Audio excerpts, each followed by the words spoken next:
말씀을 가지고 40일 여정의 27번째 시간 함께 기도하는 그런 시간을 가지려고 합니다. 십자가의 능력.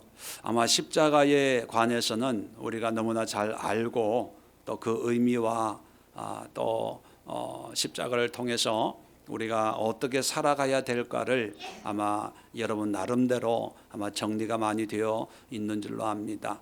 오늘 예수님의 십자가의 운명을 통해서 십자가의 의미와 또 십자가를 통해서 하나님이 이루시려고 하는 하나님의 능력과 또 하나님의 뜻을 우리가 함께 분별하면서 우리가 예수님을 믿고 신앙생활을 한다고 하는 것은 늘 십자가의 은혜를 덧입는 그런 삶이지요. 우리 신앙에서 십자가를 빼면 아무것도 남지 않는 그런 기독교입니다. 과연 우리가 신앙생활을 한다고 하는 것, 우리가 믿음생활을 한다고 하는 것, 우리가 십자가의 의미로 구원을 받았다고 하는 것이 어떤 의미인가 우리가 한번 살펴보면서 기도하려고 합니다.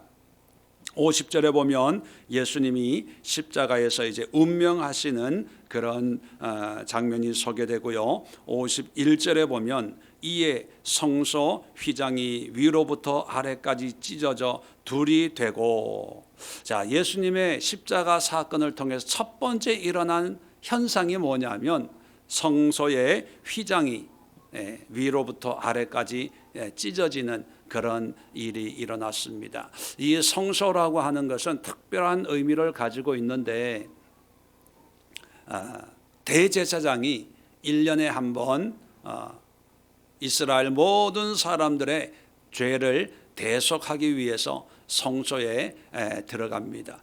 아무나 들어갈 수 있는 것이 아니고 또 아무 때나 들어갈 수 있는 것이 아니고 또 누구나 들어갈 수 있는 것이 아니라 정해진 사람에게 정해진 날에 정해진 방법에 의해서 그렇게 들어가게 됩니다. 왜냐하면 이 성소는 하나님의 임재의 거룩한 곳이기 때문입니다. 그래서 함부로 들어가면 죽음을 당하는 그런 아주 위험 있고 거룩한 곳으로 그렇게 하나님이 구별해 놓으셨습니다. 그런데 십자가 예수님이 죽으심으로 말미암아 뜬금없이 십자가는 성문 바깥의 골고다 언덕에서 예수님이 십자가 못 박혔죠. 성소는 성전이에요. 예루살렘 성전 안에, 그리고 깊은 곳에, 그리고 가장 거룩한 곳에 있는 성소가 쫙 갈라졌다는 것입니다. 그리고 이 성소 이 휘장이 그냥 얇은 천으로 된 것이 아니라 아주 두꺼운 천으로 화려한 수를 놓은 그런 튼튼한 그런 천으로 장막으로 이렇게 성소와 지성소를 이렇게 구분하고 있는 것이거든요. 그런데 이것이 뜬금없이 위로부터 아래로 갈라졌다는 것은 예수님의 죽으심과 연관이 있다는 거예요.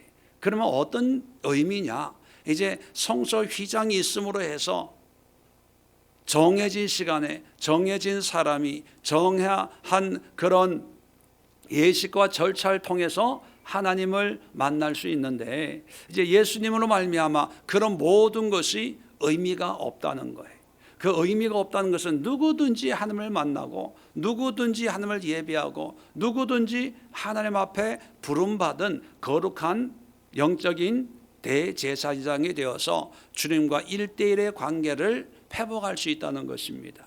그래서 우리가 첫 번째 기도해야 될 게, 우리가 예수님을 믿고 기독교인이고 크리스찬이고 신앙생활을 한다고 하는 것은 뭐냐면 제일 첫 번째 의미가 하나님과 친밀한 1:1의 관계를 맺으며 산다는 것입니다. 옛날에는 죄가 있으면 대제사장이 와가지고 내가 이런 죄가 있으니 제사장들이나 대제사장들이요 내 죄를 대신 용서해 주세요 이렇게 부탁을 했어요. 그런데 지금은 부탁할 필요가 없어요. 내가 기도하는 거예요. 내가 주님 앞에 회개하는 거예요. 내가 주님 앞에 나아가서 나의 삶을 드리고 나의 모든 걸 드리는 거예요. 그런데 아직도 구약을 사는 사람들이 있어요. 무슨 문제만 있으면 목사님 이런 문제가 있는데 이렇게 기도해 주세요, 저렇게 기도해 주세요. 나는 하나님을 몰라요. 나는 믿음이 없어요. 아니, 처음에는 믿음이 없지만 1년, 2년, 10년, 20년 신앙생활 하면 어느 정도 자기가 믿음을 가지고 자기가 기도하고 하나님의 뜻을 분별하고 하나님과 관계하고 교제하면서 그렇게 살아가야 되는 게 기독교인이고, 그렇지 않습니다. 그런 삶을 위해서 예수님이 십자가에 못 박혀 죽으신 거예요. 그런데 아직도 그렇게 신앙생활하지 못한다는 것은 예수님의 죽음을 헛되이 만드는 거예요.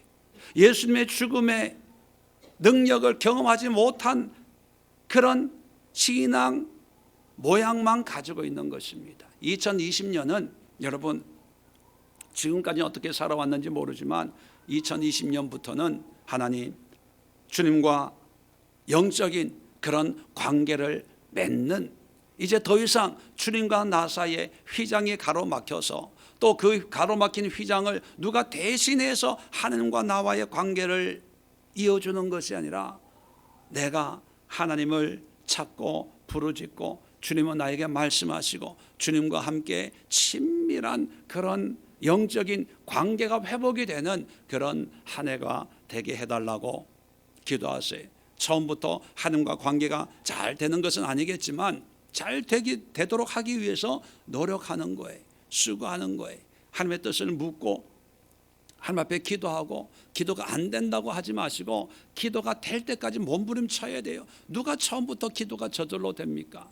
누가 처음부터 하나님과 관계가 아주 편안하게 되겠습니까? 어려워요. 힘들어요. 과정이 있어요. 왜냐하면 우리가 그만큼 하나님과 관계 없는 삶에 익숙해졌기 때문에, 세상의 관계에 익숙해져 있기 때문에 하나님하고 관계 맺는 게 처음부터 쉽지가 않아요. 그런데 그 어려운 과정을 이기고 극복하고 돌파해야 되는 거예요. 그게 기독교, 그렇지 아니고 성도의 삶이라는 것입니다. 자, 두 번째 계속해서 어떤 현상이 일어났냐 하면 51절 계속해서 땅이 진동하며 바위가 터지고.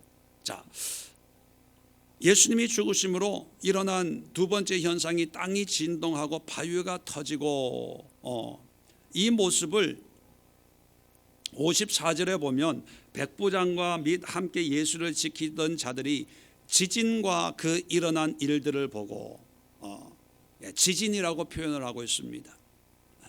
땅이 진동하고 바위가 터졌다, 지진이 일어났다는 거예요. 아니, 이스라엘 땅에는 그렇게 지진 활동이 있는 그런 조산 활동하는 지대가 아니에요. 그런데 왜, 물론 지진은 일어날 수가 있죠.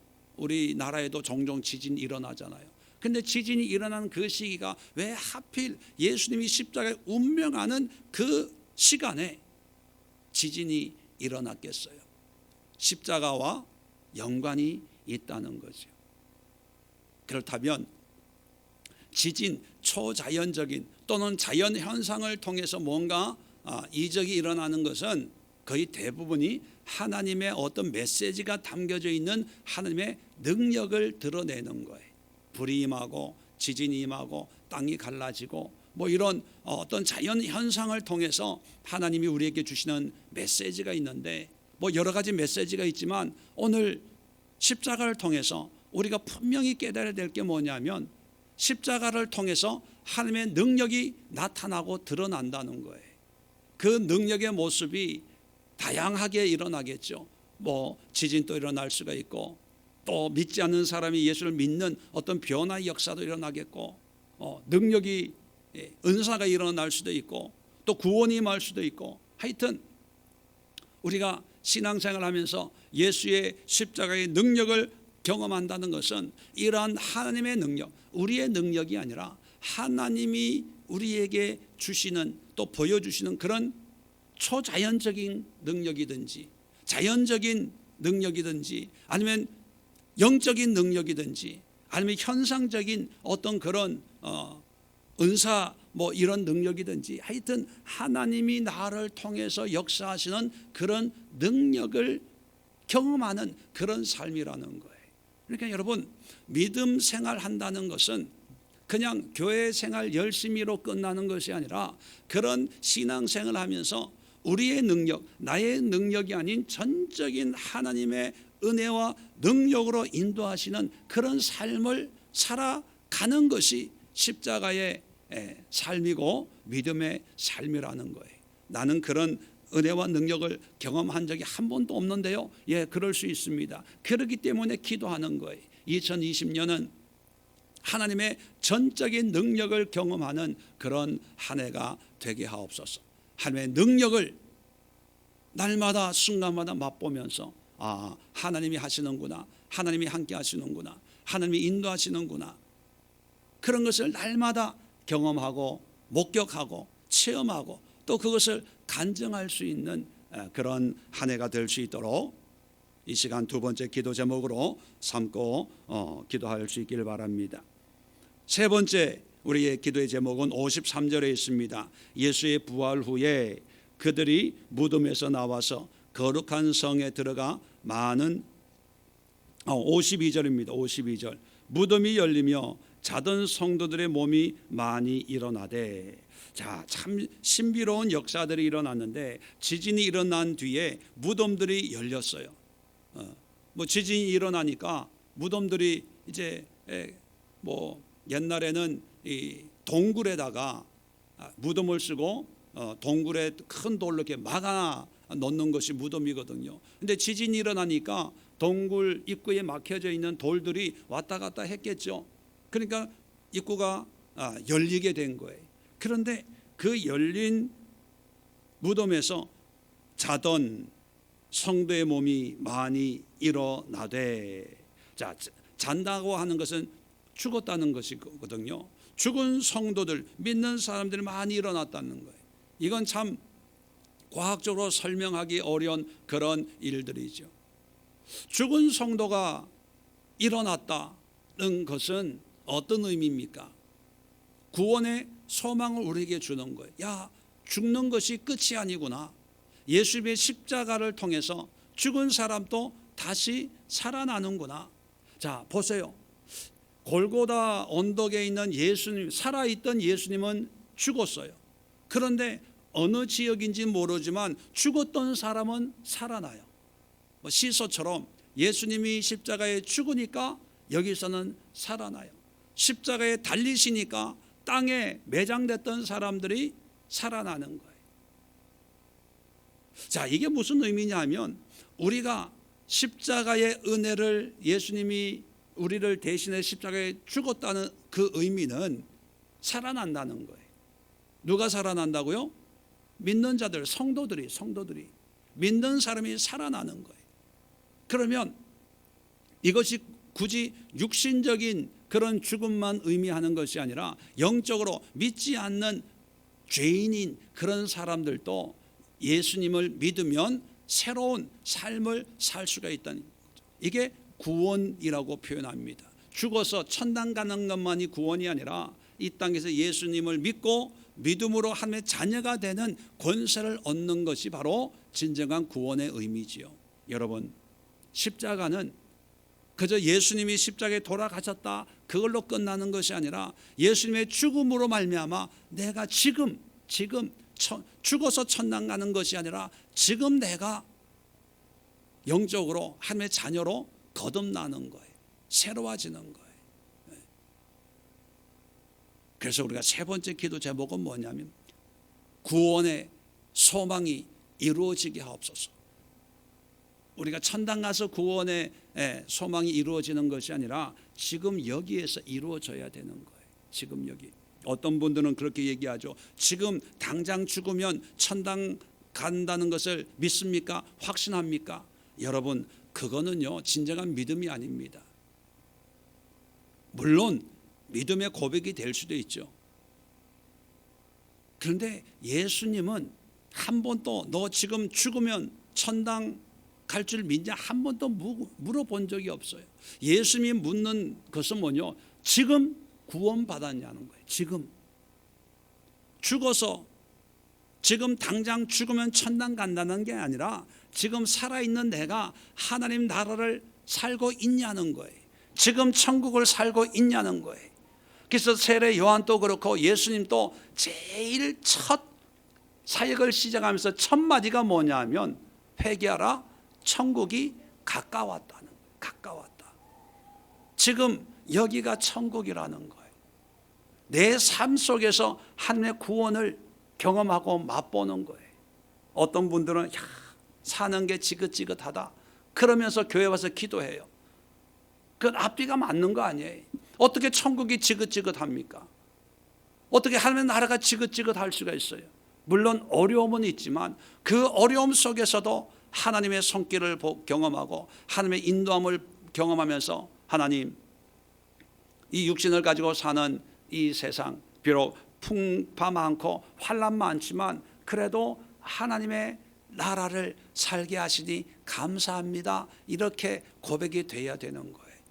천국은 여기 있다 저기 있다 하지 말고 어디에 있다고요? 여기에 있는 거예요.